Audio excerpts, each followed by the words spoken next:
Hey everyone, it's Hayato from Tech for Geeks at CES 2014 at the Qualcomm booth, talking to Matthew. He's going to show us a little bit about the Qualcomm Toq. So this is Toq. So this is using the Qualcomm Mirasol display. So it's a smartwatch device that's always on and has a color reflective e-ink. So this display never turns off. There's no buttons, there's no accelerometer that you have to shake in order to wake up the device. It's always displaying your information. It pairs with your device to show you your calls, your text messages, your calendar information. All that is synced directly to your watch itself. And you can, without having to dive for your phone in your pocket all the time, you can get that information directly on your wrist. So again, going back to the display, like the advantages here is that you get a color always on display that's super low energy, so it lasts for about a week on a charge. So depending, 5-7 days, it really depends on how often you're using it, how many alerts that you're getting.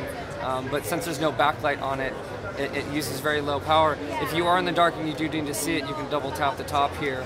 And it does have a front light that'll, it'll stay on until you turn it off, or it'll time out.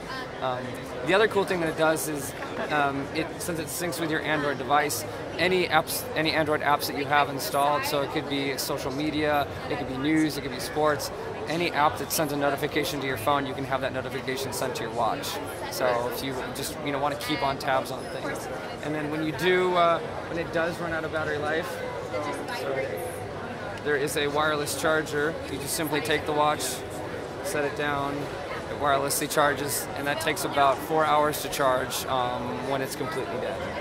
And does that use Qi technology, or is that any kind of standard? It's using Qualcomm Y-Power. So Qualcomm Y-Power is another wireless charging protocol. Okay. There's, in the Qualcomm booth, they're showing cars and phones and tablets and other things using Y-Power. So yeah, it's another Qualcomm technology. So what are some of the advantages to the Toq versus things, like the Pebble or the Galaxy? So the Pebble, Galaxy, again, they're all very similar products, right? They're meant to be a second screen. They're meant to connect to your device.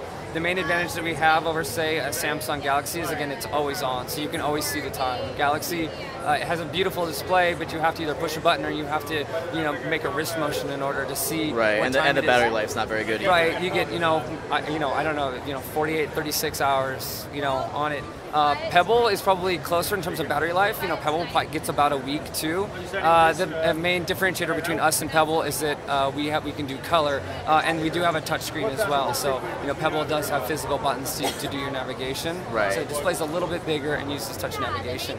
But ultimately, we would love for somebody like a Pebble to license and use our technology, so future versions could use the same Mirasol display technology.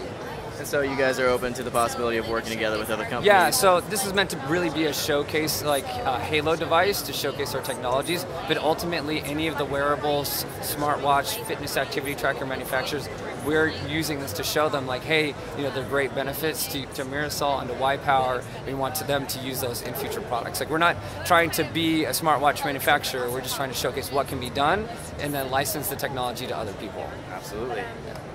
Awesome, Matthew. Thank you very much for your time. No problem.